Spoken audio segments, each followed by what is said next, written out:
Mesdames, Mesdemoiselles et Messieurs, bonjour, bonsoir, ça dépend de l'heure ou de nous. Ici, Cranger. C'est avec un grand plaisir que nous sommes capables de rejoindre là encore jeudi, qui c'est 21 décembre 2023 dans les grâces. Merci pour votre présence. Depuis 2014, Mark Zuckerberg, patron de Meta, est en train d'acheter une part croissante de la côte nord de l'île hawaïenne de Kauai. Depuis quelques temps, le fondateur de Facebook, une plateforme dont on va souligner les 20 ans au mois de février, mettez ça dans votre calendrier, a décidé d'occuper la place comme un vrai propriétaire terrien et donc sur une portion significative de la côte nord de l'île.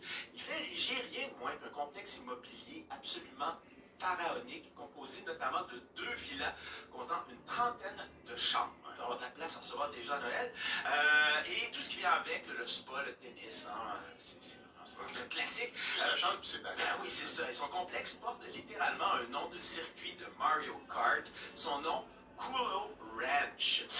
Mais si l'aventure vous désiriez aller y faire une course, vous allez vous faire envoyer beaucoup plus qu'une carapace bleue.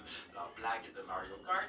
Mais le magazine Wired a publié la semaine dernière une grande enquête qui montre d'ailleurs que la population est très divisée face à l'arrivée des Zuckerberg, qui deviennent, d'une certaine manière, les seigneurs de l'île. L'autre élément de cette enquête, c'est qu'on révèle que sous son ostentatoire complexe, d'une trentaine de chambres, qui vaudrait au total, avec le terrain, 270 millions de dollars. Ça, c'est l'estimation basse en dollars américains. Zuckerberg se soit fait construire donc un bunker de la fin du monde, digne des plus délirants James Bond, un bunker de près de 500 mètres carrés destiné à offrir un refuge à sa petite famille en cas de catastrophe, refuge scellé par une porte blindée qui peut générer ce refuge sa propre électricité tout en disposant de sa propre citerne d'eau, une citerne qui ferait 17 mètres de haut. Donc, il y a de l'eau potable là-dedans pour voir venir. Tout ceci, c'est de l'information que Zuckerberg ne veut absolument pas voir sortir, ce qui est quand même paradoxal pour quelqu'un dont la fortune a été construite en nous rendant transparent à ces algorithmes.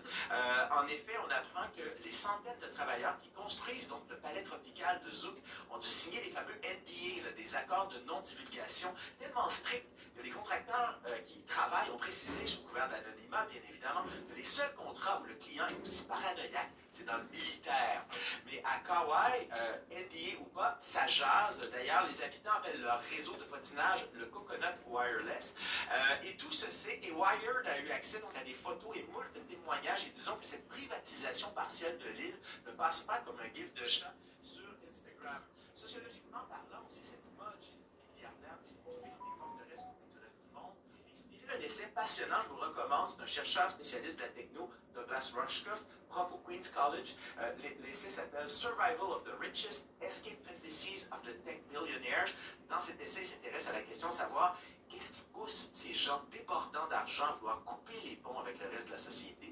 D'ailleurs, on a appris en 2016 dans un portrait du New Yorker que Sam Altman d'OpenAI est aussi ce qu'on appelle un doomsday prepper. Et Douglas Rushkoff souligne dans son essai notamment que ces hommes richissimes ne se soucient plus tellement de l'impact mortifère que leur système économique fait subir à des milliards de personnes, que ce serait pour ça qu'on observe que ces gens se ménagent ces stratégies de coupure, de forteresse dans la plus pure tradition des films d'anticipation.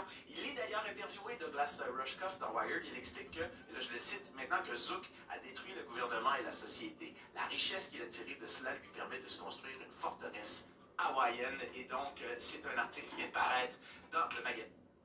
Mesdames, Mesdemoiselles et Messieurs, frères et sœurs, obligé de passer sur ça, des Mathieu Dugal, moteur de recherche.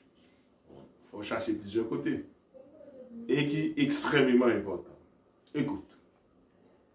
C'est l'aspect pharaonique de Mark Zuckerberg.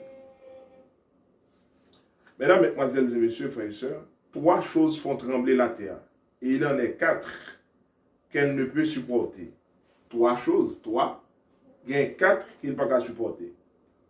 Un esclave qui vient à régner. Un insensé qui est rassasié de pain. Depuis où il y a un insensé qui est rassasié de pain, qu'on est ensemble de bagages à parler. Mark Zuckerberg a préparé de la fin du monde. Il y en a qui pasteur. Il y en a qui savent ou a demandé est-ce que vous préparez de la fin du monde. C'est une introduction. Et n'a demandé est-ce que vous est-ce que vous comprenez ça que la fin du monde là. J'ai à vivre. J'ai à voir point. Yo ka écrit CIEL, mais entrer là-dedans, c'est différent. Mark Zuckerberg prépare la fin du monde. Au paquet d'autres monde avec des bons cœurs, etc. Mais qu'en est-il des chrétiens? Je ne dis pas. Est-ce que vous sommes des gens qui ont préparé la fin du monde? Tout le monde se bluffe, tout le monde c'est fake, tout le monde c'est menti. C'est l'introduction, on se verra. Merci.